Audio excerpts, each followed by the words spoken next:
بسم اللہ الرحمن الرحیم۔ السلام علیکم۔ اس آڈیو میں ہم جواہر البحار کو آگے کنٹینیو کریں گے۔ اس سے پہلے اگر آپ نے سبسکرائب نہیں کیا تو سبسکرائب کر لیں اور بیل آئیکن پریس کر دیں۔ تو شروع کرتے ہیں۔ کول ششم۔ کوثر سے مراد قرآن کریم ہے اور اس کے فضائل بے شمار ہیں، جیسا کہ ارشاد باری تعالیٰ ہے، اور اگر زمین میں جتنے درخت ہیں سب کلمے ہو جائیں اور سمندر اس کی سیاہی ہو، اس کے پیچھے 7 سمندر اور تو اللہ کی باتیں ختم نہ ہوں گی۔ نیز اسی سلسلے میں اللہ تعالیٰ نے یہ بھی فرمایا ہے، اگر سمندر میرے رب کی باتوں کے لیے سیاہی ہو تو ضرورت مند ختم ہو جائے گا اور میرے رب کی باتیں ختم نہ ہوں گی اگر ہم ویسا ہی اور اس کی مدد کو لے آئیں۔ کول ختم۔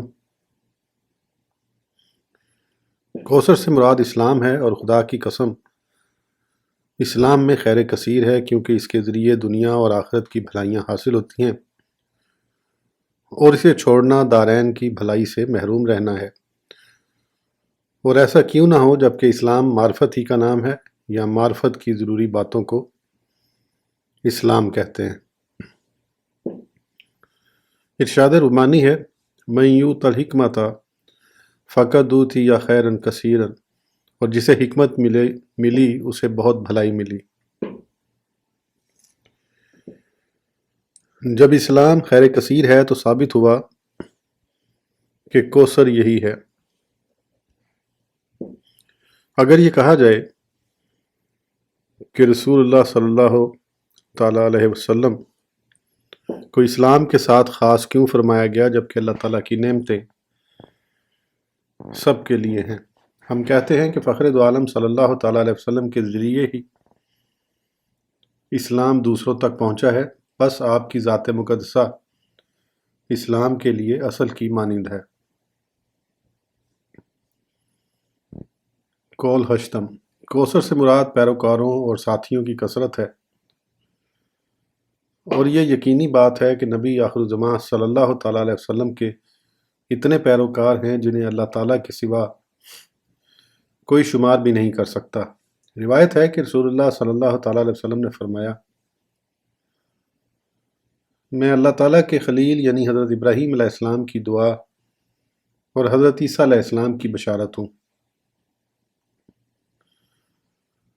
قیامت میں میری شفاعت مقبول ہوگی، وہاں جب میں انبیاء کرام علیہ السلام کے ساتھ ہوں گا تو لوگوں کا ایک بہت بڑا گروہ ظاہر ہوگا، ہم انہیں جلدی سے دیکھیں گے اور ہم میں سے ہر نبی یہی خواہش کرے گا کہ کاش یہ میری امت ہو۔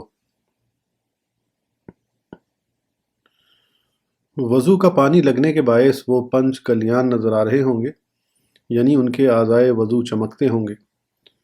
میں کہوں گا رب کعبہ کی قسم یہ تو میری امت ہے۔ اس کے بعد ایسے ہی لوگوں کی ایک جماعت اور ظاہر ہوگی، ہم اسے بھی بغور دیکھیں گے اور ہم میں سے ہر نبی کی یہی خواہش ہوگی کہ یہ اسی کی امت ہو۔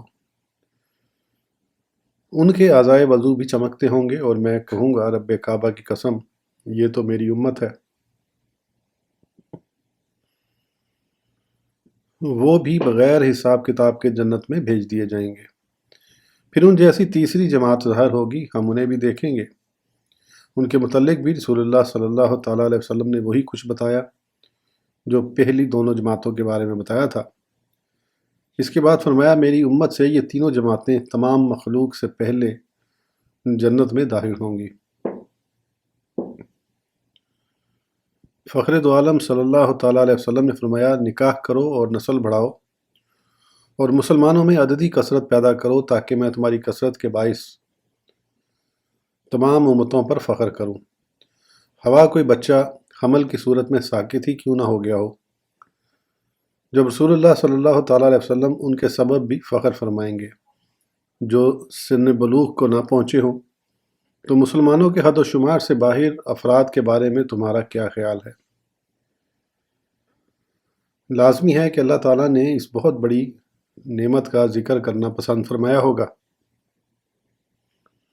اور اسی لیے فرمایا ہے انا اعطیناک الکوثر۔ کول نہم، کوثر سے فخر دو عالم صلی اللہ تعالیٰ علیہ وسلم کے فضائل کثیرہ مراد ہیں، کیونکہ امت کا اس بات پر اتفاق ہے کہ آپ تمام انبیاء کرام سے افضل ہیں۔ حضرت مفضل بن سلمہ رضی اللہ تعالیٰ عنہ فرماتے ہیں کہ جو شخص بہت زیادہ سخی اور صاحب خیر کثیر ہو اسے کوثر کہا جاتا ہے۔ لغت کی کتاب صحاح میں ہے کہ جو سردار بہت زیادہ خوبیوں والا ہو اسے کوثر کہا جاتا ہے۔ جب اللہ تعالیٰ نے اپنے حبیب صلی اللہ تعالیٰ علیہ وسلم کو ایسے ایسے عظیم فضائل و کمالات سے نوازا ہے تو پسند فرمایا کہ بہت بڑی نعمت کا ذکر فرمائے، اس لیے اللہ جل شانہ نے فرمایا اِنَّا أَعْطَيْنَاكَ الْكَوْثَرَ۔ قول دہم، کوثر سے مراد رسول اللہ صلی اللہ تعالیٰ علیہ وسلم کے ذکر مبارک کی رفعت ہے، اور اس کی تفصیل آیت کریمہ وَرَفَعْنَا لَكَ ذِكْرَكَ کی تفسیر میں گزر چکی ہے۔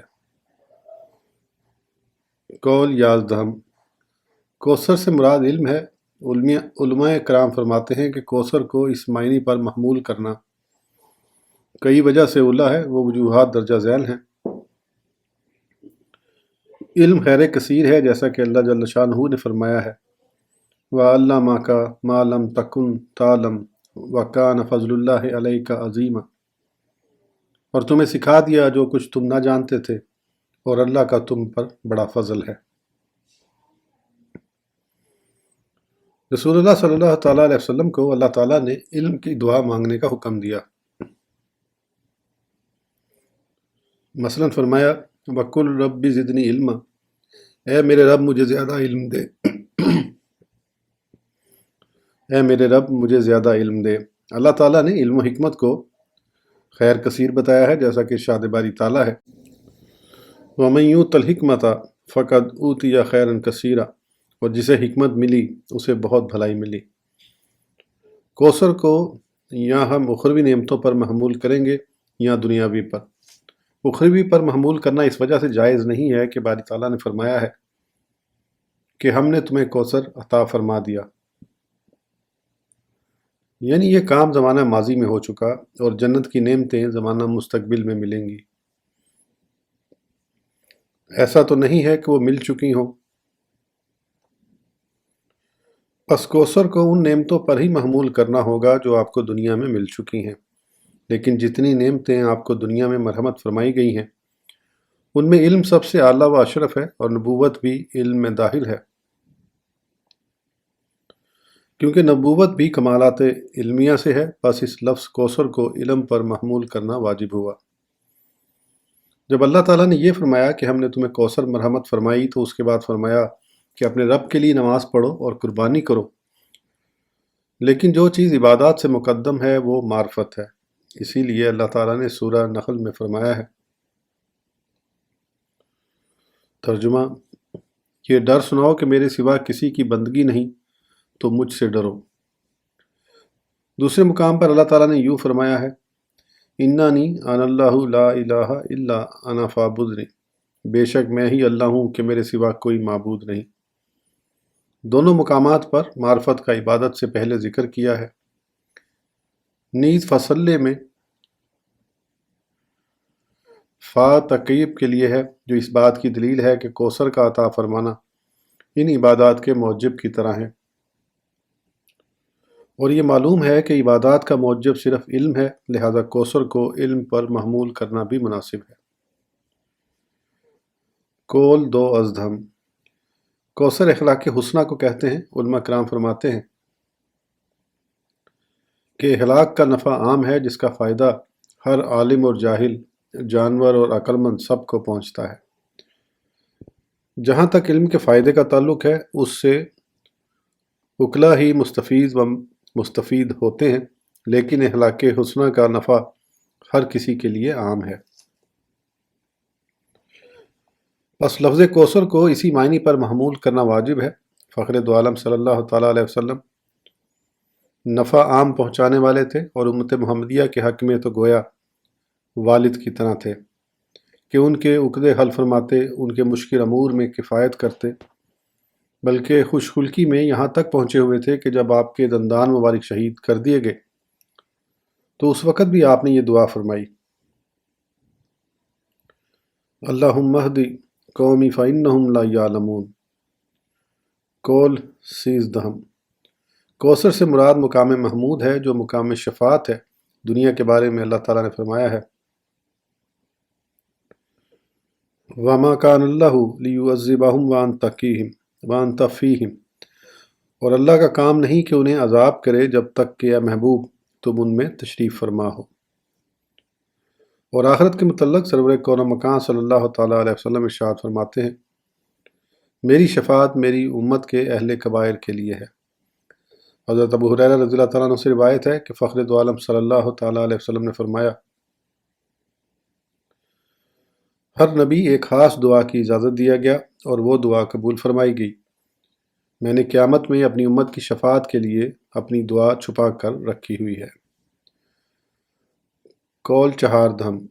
لفظ کوثر سے یہی صورت مراد ہے جسے سورہ کوثر کہا جاتا ہے، کیونکہ یہ چھوٹی سی صورت بظاہر قلت الفاظ و آیات ہونے کے باوجود دنیا و آخرت کے ہر قسم کے منافع کی جامع اور کتنے ہی اعجاز پر مشتمل ہے۔ جب ہم لفظ کوثر کو پیروکاروں کی کثرت یا اولاد کی کثرت یا نسل کے منقطع نہ ہونے پر محمول کریں تو یہ غیب کی خبر ہے، اور جیسی آپ نے خبر دی اسی کے مطابق واقعہ ہوا، لہٰذا یہ معجزہ ہے۔ ارشاد ربانی ہوا، اپنے رب کے لیے نماز پڑھو اور قربانی کرو۔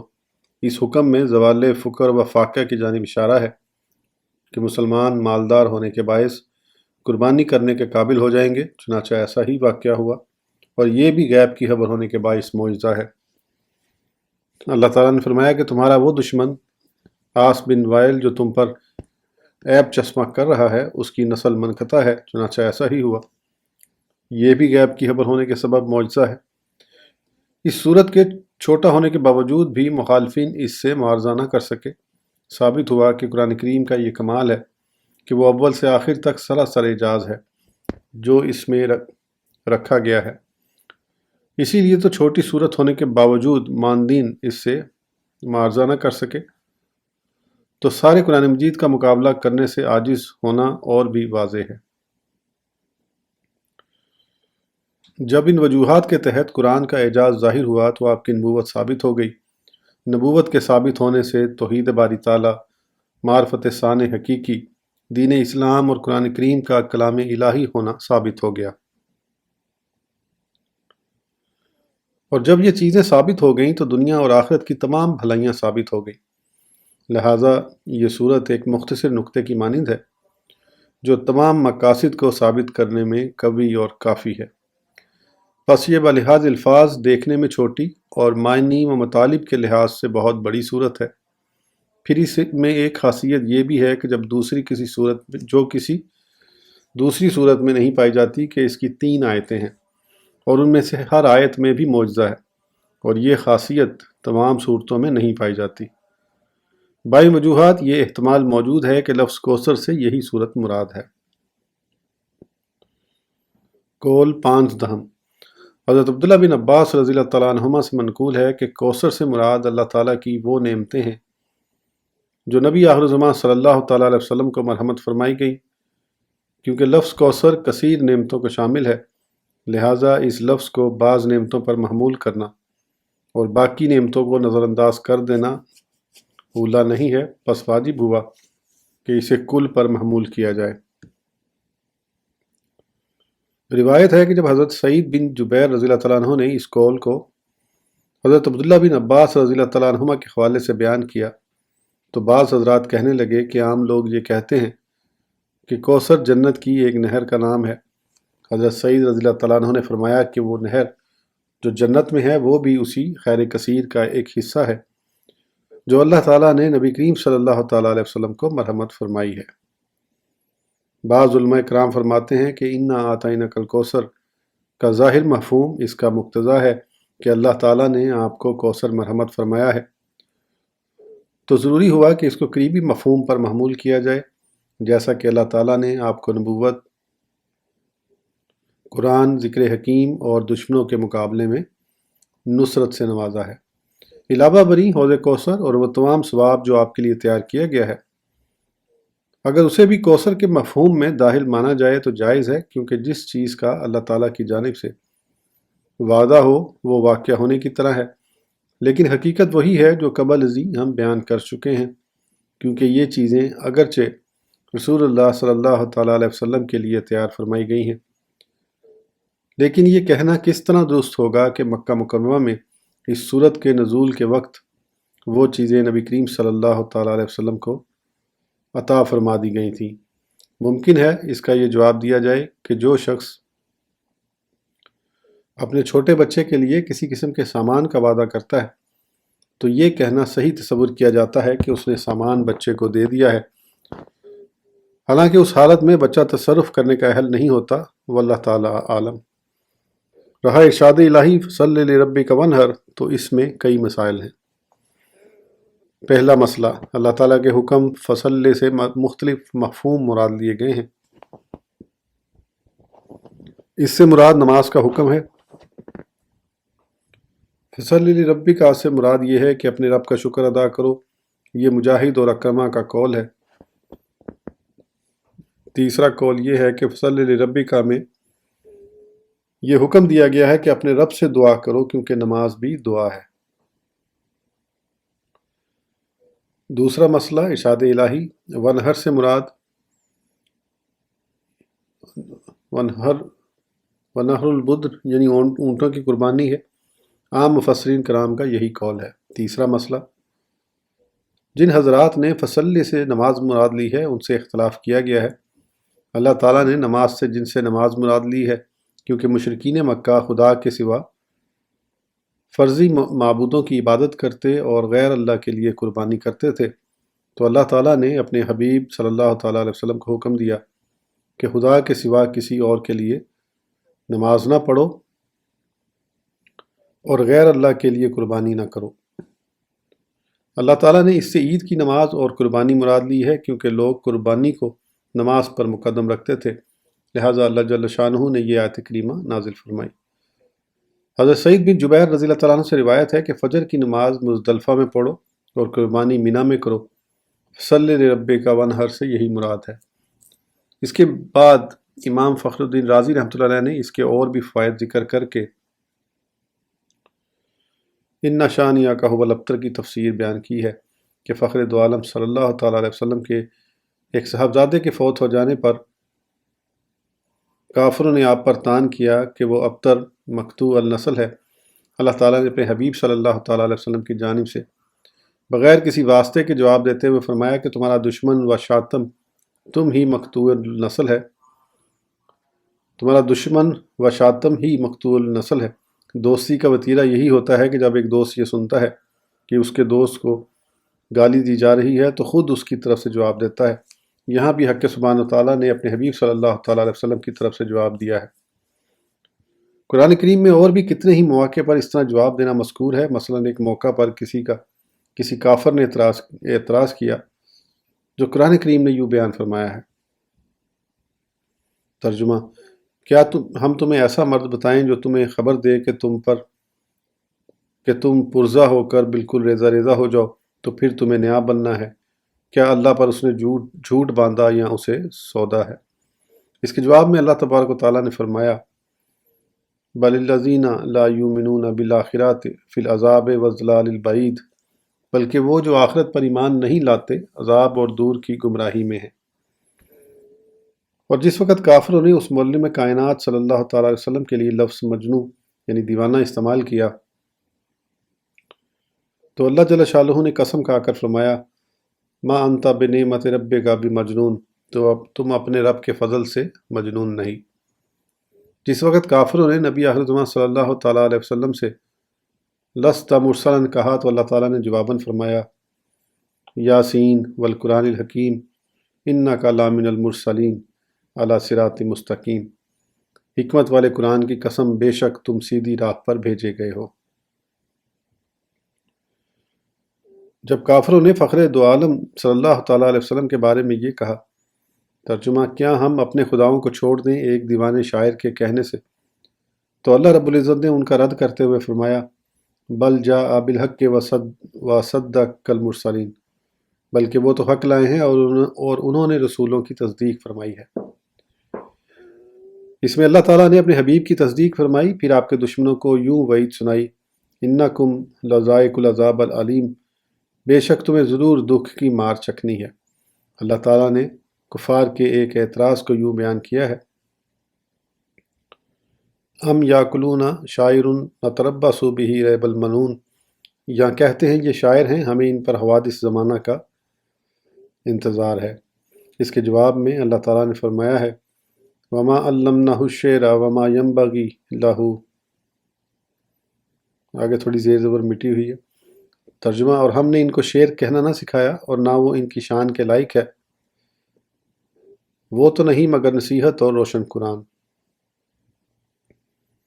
اللہ تعالیٰ نے ان کے ایک باطل قول کی یوں حکایت کی ہے۔ ترجمہ: یہ تو نہیں مگر ایک بہتان جو انہوں نے بنا لیا ہے، اور اس پر اور لوگوں نے انہیں مدد دی ہے۔ اللہ جل شانہ نے ان کے باطل قول کی تکذیب و تردید کرتے ہوئے فرمایا: ترجمہ: بے شک وہ ظلم اور جھوٹ پر آئے جب کافروں نے نبی کریم صلی اللہ تعالیٰ علیہ وسلم کے بارے میں یہ کہا۔ ترجمہ: اس رسول کو کیا ہوا، کھانا کھاتا ہے اور بازاروں میں چلتا ہے۔ اللہ تعالیٰ نے ان معترضین و معاندین کو جواب دیتے ہوئے ارشاد فرمایا۔ ترجمہ: اور ہم نے تم سے پہلے جتنے رسول بھیجے سب ایسے ہی تھے کہ کھانا کھاتے اور بازاروں میں چلتے تھے۔ اس میں فخر دو عالم صلی اللہ تعالیٰ علیہ وسلم کی کس درجہ بزرگی کا راز پنہا ہے۔ اس کے بعد امام فخر الدین رازی رحمۃ اللہ علیہ نے اور کتنے ہی فائدے بیان کیے ہیں، اور ان کے آخر میں فرمایا ہے کہ اس صورت کی خصوصیات اور لطائف میں سے ایک بات یہ ہے کہ رسول اللہ صلی اللہ تعالیٰ علیہ وسلم پر ہر کافر نے کوئی نہ کوئی الزام لگایا۔ چنانچہ کسی نے کہا ان کا بیٹا کوئی نہیں، کسی نے کہا ان کا کوئی معین و مددگار نہیں، اور کوئی کہتا تھا کہ ان کا ذکر دنیا میں باقی نہیں رہے گا۔ پس اللہ تعالیٰ نے سرور کون و مکان صلی اللہ تعالیٰ علیہ وسلم کی ایسے لفظوں سے مدح فرمائی جن میں سارے فضائل و کمالات جمع ہیں۔ چنانچہ ارشاد فرمایا: انا اعطیناک الکوثر۔ آج کی آڈیو کے لیے اتنا ہی، پھر انشاءاللہ اگلی آڈیو میں آگے کنٹینیو کریں گے۔ اس وقت تک کے لیے اجازت دیجیے، سبسکرائب کرنا نہ بھولیں۔ اللہ حافظ۔